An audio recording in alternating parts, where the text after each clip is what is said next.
This is the thing about engineering equipment. Even if you can get somebody to it, you can't open it up and let them tinker with it. It's dangerous stuff. The engineering industry is written in blood.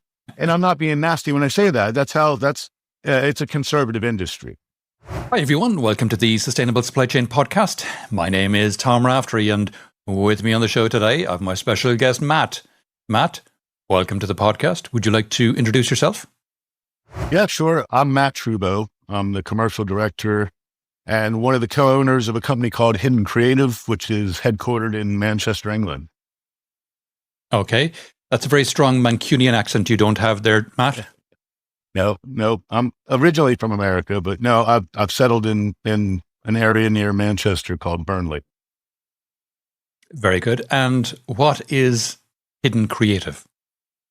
I suppose if I were going to sum it up concisely, our mission is to enable industries to communicate the power of their products through immersive technologies that bridge the gap between solutions and understanding.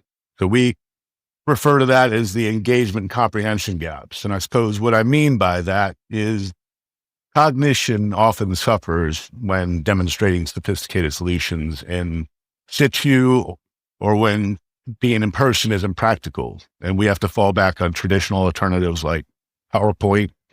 So our techniques are focused on addressing three main pain points, which is communicating hard to demonstrate engineering solutions and doing it better than you could ever do in real life, keeping teams engaged and aligned, the onboarding process, sales training, getting everyone to sing on the same hymn sheet, giving them an easy way to do that.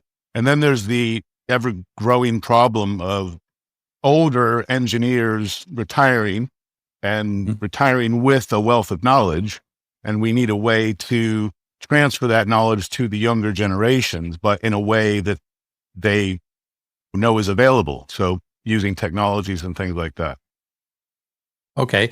And what was the genesis for this, Matt? Who came up with the idea and why?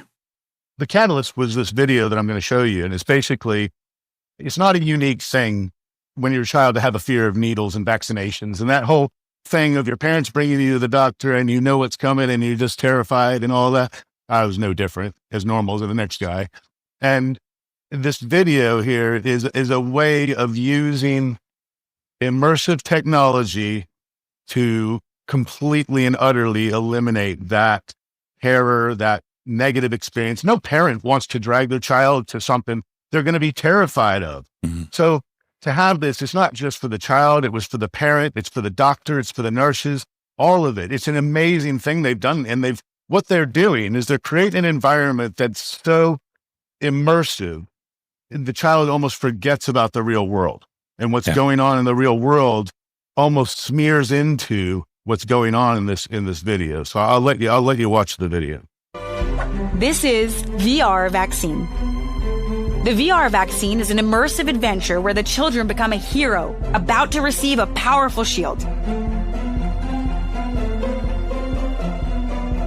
To make it work, we need one VR gear, one smartphone for the children, one for the nurse, and the VR Vaccine app.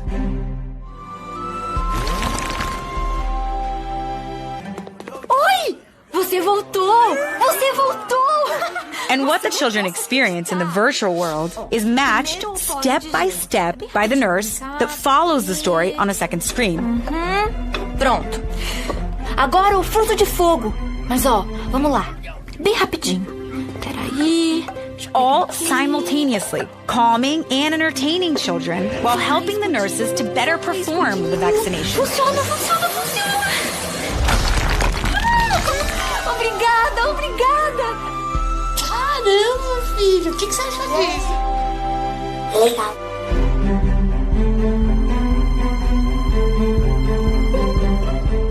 How good is that? It's a heartwarming thing, but it's like, it wasn't what I was seeing. I mean, the cartoons are great and et cetera. It is interesting and entertaining, but it was like, how has that made that child just forget that whole thing and how they felt so immersed in the experience? I was like, this is going to change the game. Then I started thinking, I started reading a lot about spatial computing. I really got into that area. And I know it's not engineering. That's where I'm comfortable is engineering. That's how we kind of shifted over to the engineering side of things where that's our main client focus and things like that. But that is really what just blew my mind, was the reaction the human had to it, basically. Amazing, Matt. I mean, I remember when I was a kid, I don't know, I was like 5 or 6 or something on my cousin's farm, and I stepped on a nail and it went up into my foot. And my parents had to bring me to a doctor to get a tetanus shot, and I did not want it. I was happy to put up with getting tetanus. I did not want to get that shot. If I'd had something like that available, it would have made the whole process a lot easier, definitely. That was the thing about it. It was the fact that it wasn't so much what I've seen. It was what that human was feeling in that experience, rather than what the other side would have looked like. So walk me through now, Matt, the solution that you guys have created to help organizations, not with vaccines, but with their manufacturing and their engineering solutions.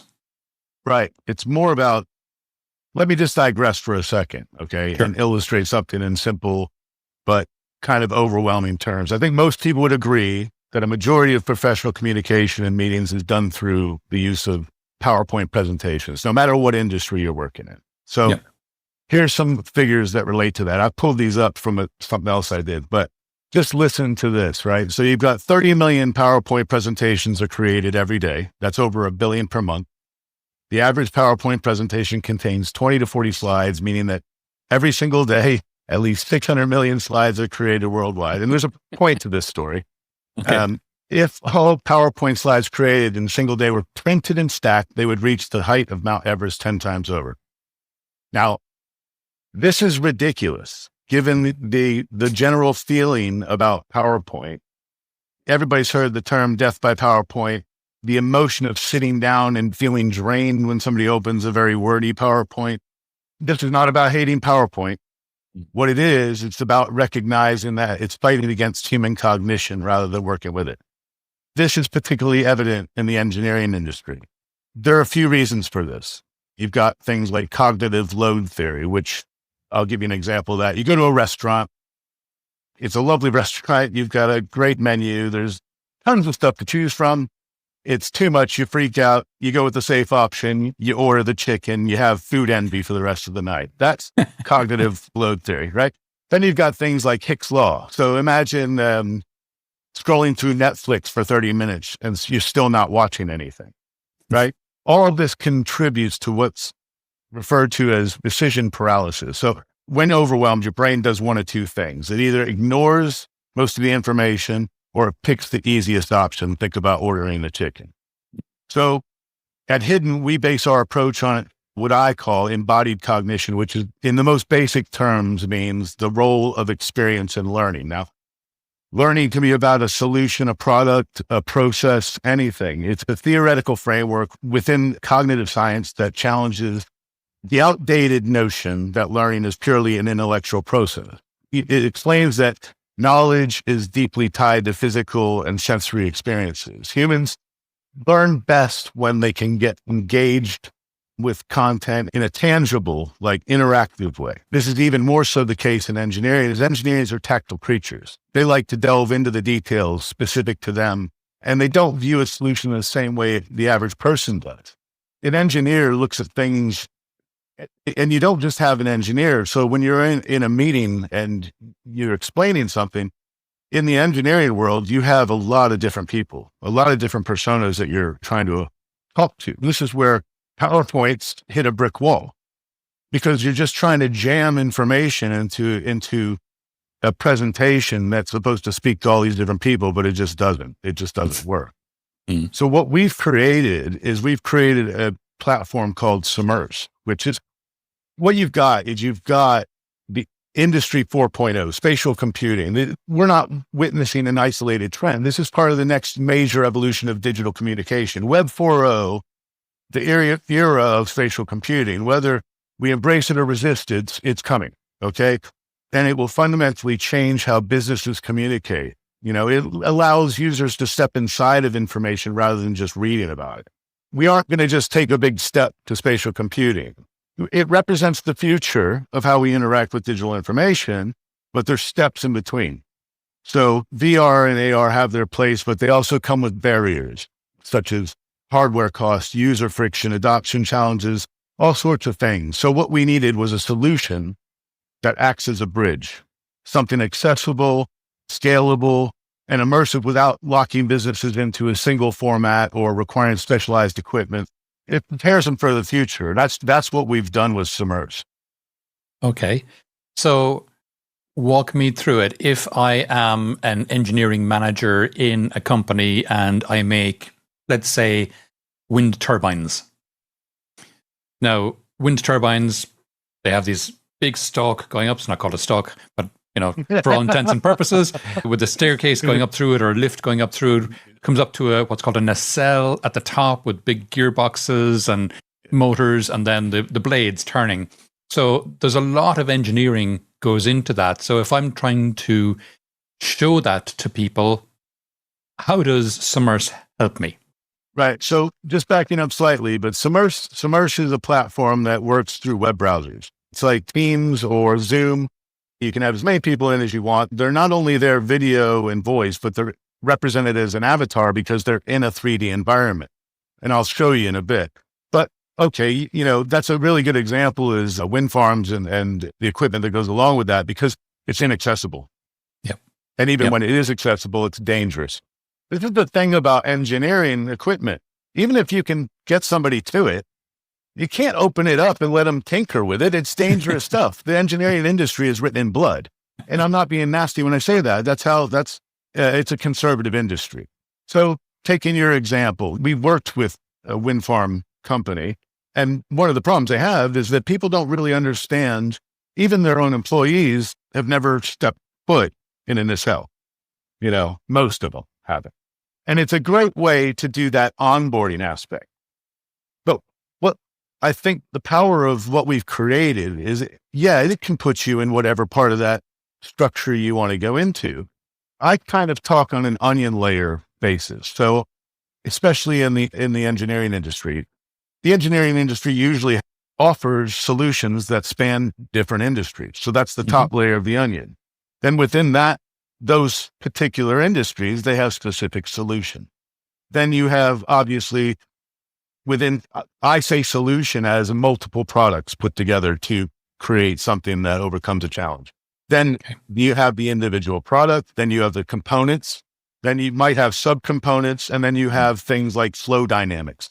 All of these engineering aspects are important to one person or another. So like I was saying before, in an engineering environment, especially in a sales or marketing or anywhere like that, you're speaking to different people. Some of them are engineers, and those people are very important because they validate the applicability of the solution versus the challenge. But you've also got somebody there from sustainability, environmental issue. You've got somebody, from finance. You're trying to speak on all these different levels. You can't do that through a PowerPoint. You can't do that in an on-hands demonstration. You cannot satisfy an engineer. Somebody's going to suffer. In an immersive environment, I have the ability to do anything I want. And what that means is I can also have those different conversations with the applicable person. In the offshore wind farm is a good example because of its inaccessibility and being able to not only onboard new employees, but to take a customer into that environment, talk to them in their language and communicate on that basis. Okay. So, Matt, you said it's browser-based.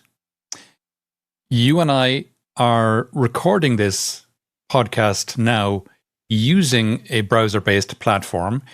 You're in Manchester. I'm in Seville in Spain. So similarly, I'm guessing your platform, Simmerse, can allow people to log into the platform from anywhere on the planet simultaneously and be viewing some engineering device represented that could be anywhere in the world as well. So suddenly you can bring people all into a meeting from anywhere in the world to check out, to be either onboarded or as a sales presentation or similar, or training to instead of having to fly people all over and book hotels and all that kind of stuff. So we're saving a huge amount there on travel and carbon and time as well, because if I have to go to that wind farm, for example, it's probably out in the middle of nowhere. So it could be in another country. I may have to fly there and then get in a bus from the hotel, stay in a hotel, it'd be driven out to the wind farm and then climb up to the top of it, which in itself is a bit of a task. So we're saving all of that, right? It's interesting that you bring up the human aspects of that, because that resonates with me, because in the first year we started this business, I traveled for over 250 days in 1 year. And that's ridiculous. That's excessive. But nonetheless, that has a huge impact on a human in that sense. Let me just share this.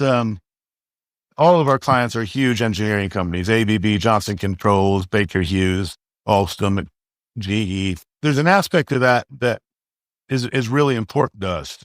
We feel a sense of responsibility. I mean, the companies that I'm talking about and the people in them are doing things that are changing the world. I mean, we understand that deeply, and we feel, like I said before, a bit of a sense of responsibility. But going back to what you said before, which is the human factor. Yeah. I haven't calculated that on this. There is no way to calculate that, but it's priceless. So these things are exceptionally effective in terms of replicating the sales processes, the marketing processes, because they're usable anywhere. So that's the beauty of it. Because what happens in these engineering companies is you've got a lot of people, but the absolute experts who are crucial to the conversation in those sales situations at whatever point in that sales timeline they are few and far between. This is what I was talking about, that knowledge transfer. This is a really important thing in the engineering world.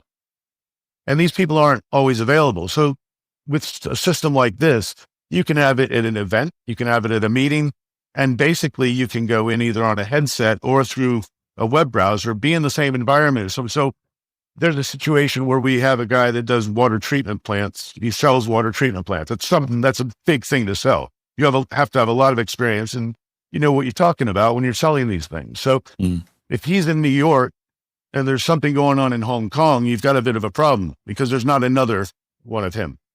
Right. So he can be there in person, basically, and do his job, or their job, sorry. But the environment itself, let me just bring up the environment itself. Mm-hmm. All right. What you're going to see here is one of the hundreds of experiences we've done for ABB. This is marine and ports. And let me just set the scene a little bit. So you log in. It has all the functionality you need for an engineering environment. There's certain tools that we've built on this platform. So it's made for engineers, nobody else. This is why it's a specialist tool. And what you're going to see here is this is called the Azipod. This is a boat motor, which ABB make, and it's 3 stories tall. So they don't build them and put them on the shelf and wait for somebody to buy them. They're built for purpose, and you could never demonstrate it because of where it is. And basically the motor is for extreme maneuverability.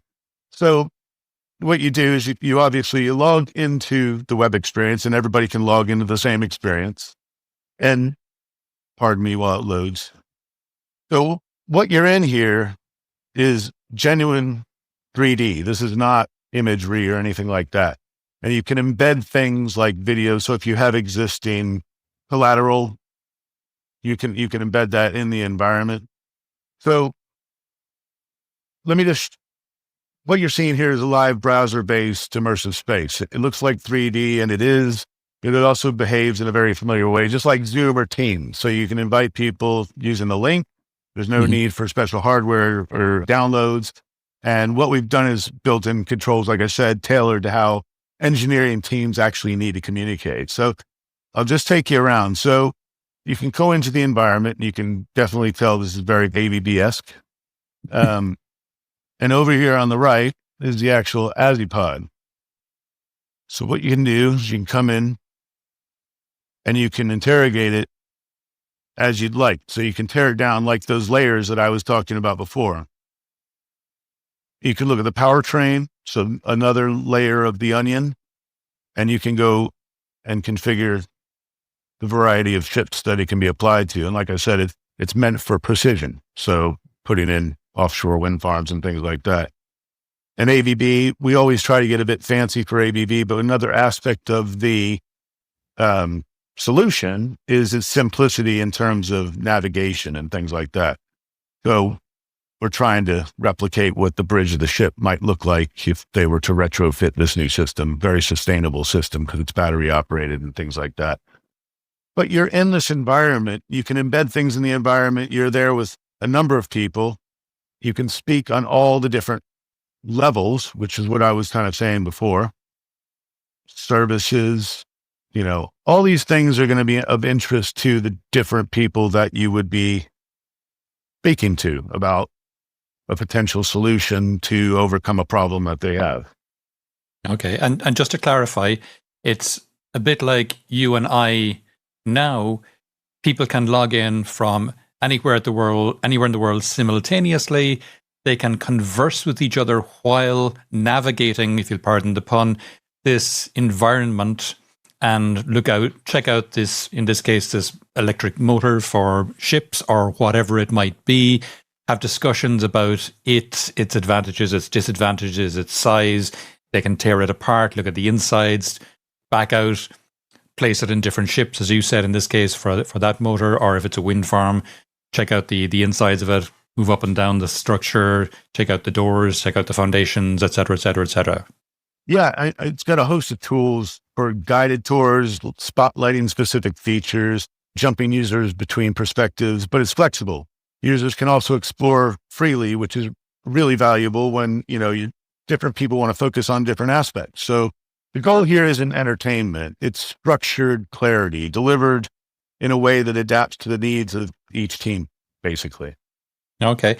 And if I use this tool, can I create the environment, or is that something that you guys do for me?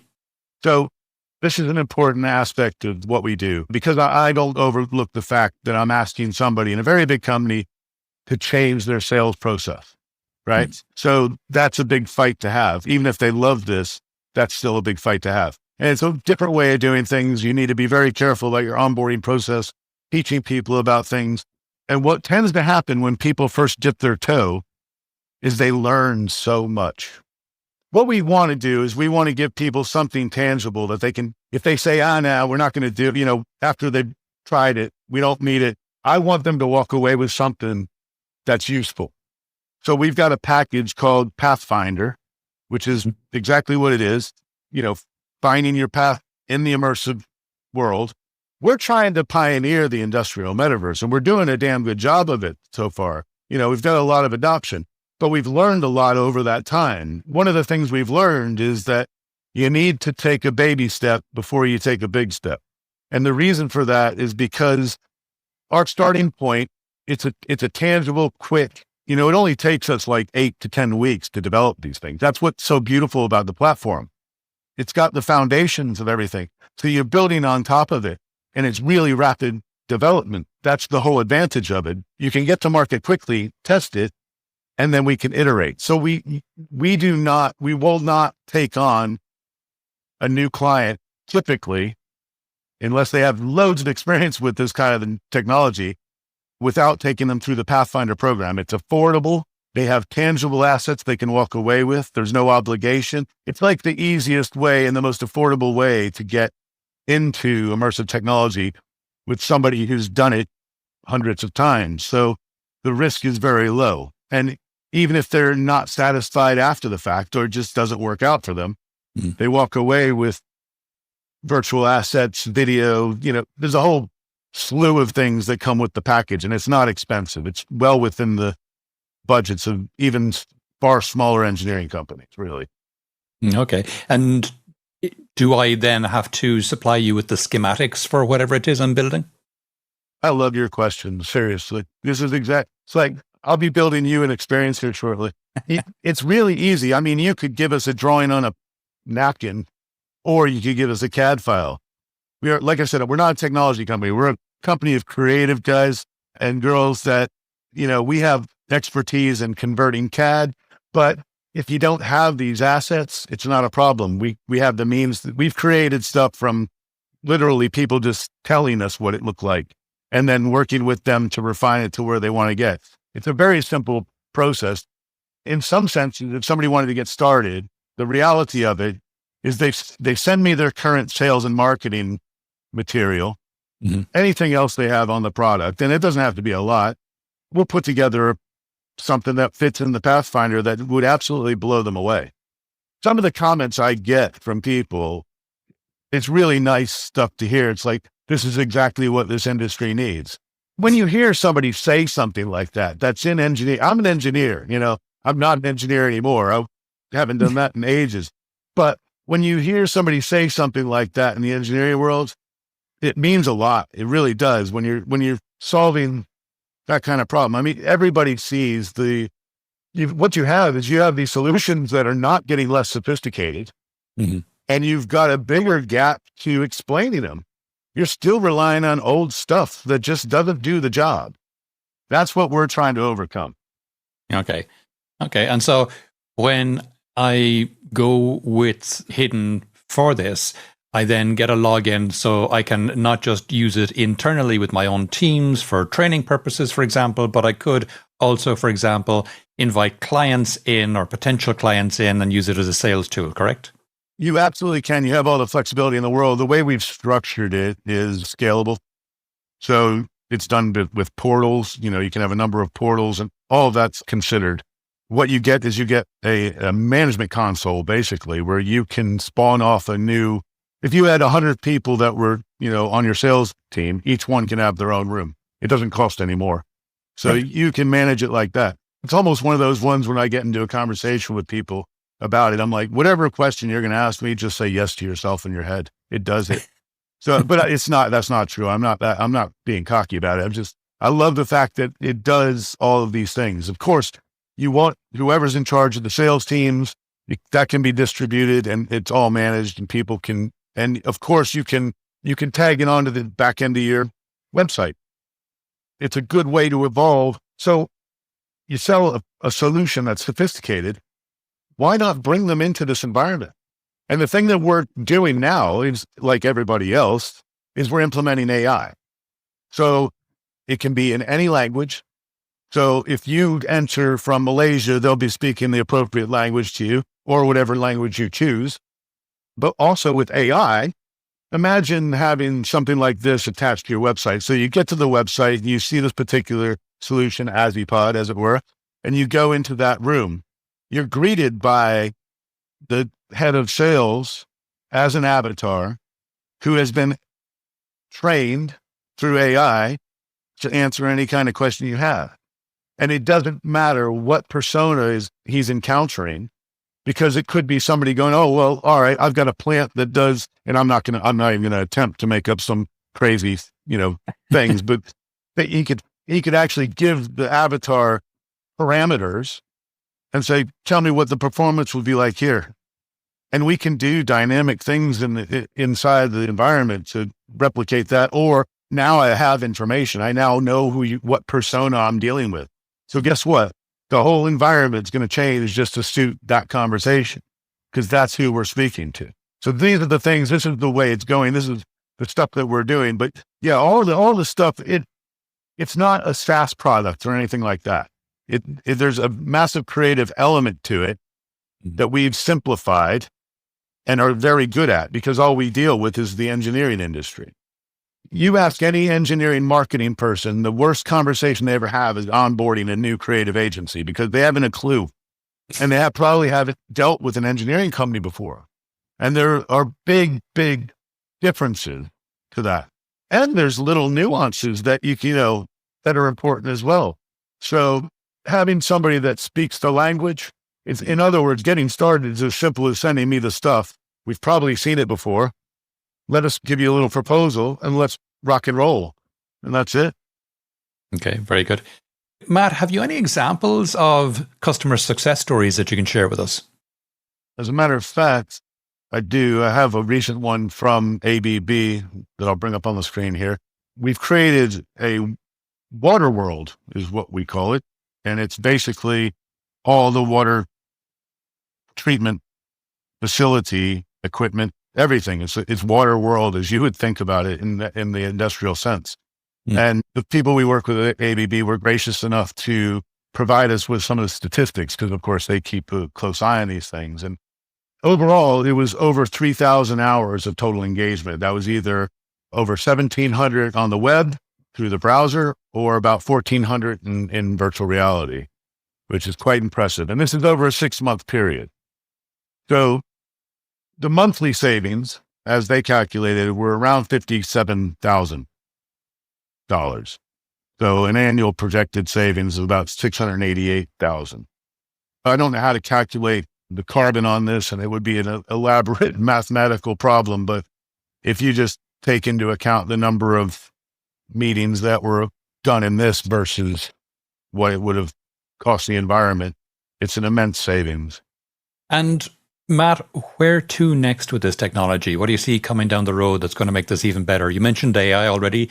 Is that it for now, or is there something else on the kind of horizon that you're seeing that's going to really kick this off? There's a massive convergence of technologies at the moment. I know you're well aware, you're up on this stuff, but it's a little bit worrying, but it is exciting. And you're right. AI is probably the main player here. And there's a lot of other, like the methods that you deliver the data to these environments, how mobile devices are evolving. I can't wait until we get AR glasses, but they have to, there's a saying, they have to have the Oakley effect. They have to look like these. They have to have that form factor that you don't look like you're a glass hole with the Apple version. So there are going to be some things that I don't necessarily think that unless you're on the inside or you're going to notice, but the convergence that's going on and the acceleration of it through AI, not only directly, but indirectly, is amazing. The way I envision it, I just think, how long is it going to take us to get to Star Trek? Big fan. I know I'm a geek, but how long is it going to take us to get to the holodeck? I mean, in reality, if you think of it from a commercial perspective, eventually you're getting, what we're trying to do for our clients is give them a way to build their own metaverse, give them the assets that they need to start using the metaverse. So that was kind of what I was saying about the assets they could take away if they engage with us, that if they forgot, didn't want to do it. But that's what we're trying to do, is outfit them for the future. Because you think about, like, okay, how does the CRM work in a big company, in the ERP system and all that? Right. So I'm a salesperson and I'm sitting at my thing, and I've got to talk to Tom today about upgrading his turbine, in one of his power plants.